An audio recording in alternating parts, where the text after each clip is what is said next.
My favorite thing about Lara Croft is that she's a kick-ass character who's female. I mean, they're really they're very rare. You know, I remember when I used to go to Hollywood and pitch ideas a lot. There were a couple like female stars at the time that wanted to be action stars, and you're trying to develop stuff for them. But there was very little sort of history to work off, very little precedent. And I think you know, there were very few, so like Ripley from Alien or Wonder Woman. So Lara Croft to me is very modern and also very strong, yet feminine, and I think that doesn't happen very frequently. I was a big Lara Croft fan. I remember buying the original Tomb Raider game, and I mean I play a lot of games, but hardly ever to completion, and that one I made 2 or 3 times just to find all the little Easter eggs and whatnot. And, you know, it was a game that my kids actually got into. They were very young at the time, they'd sit and watch me play. And I think because there was a lot of the puzzle element to the storyline, that it wasn't just a scroll-type game where you just kill things as you move left or right. There was a lot of sort of thought. And I thought they presented the story and developed the character very well through the game mechanism.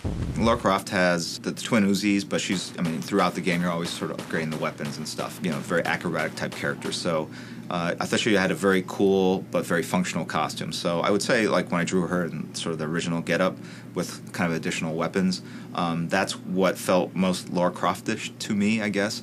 I've seen both of the movies that came out. She's in that sleek silver suit and black jumpsuit and everything. And I know the sort of creative decisions that went into doing that, but to me, Lara Croft is always in that kind of blue tank top with the khaki shorts and the 2 Uzis. And so getting to draw that version of it was very cool. I would say my role in this was more as sort of executive producer.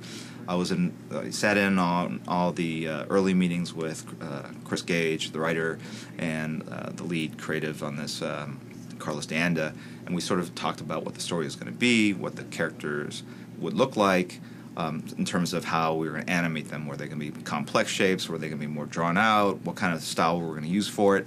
And what sort of production look we would have to this, you know, sort of the color palette, all that kind of stuff. And then once those decisions were made, and really it's just like sitting there and we all kind of creatively input, and all our decisions, really, all our input is sort of valued equally.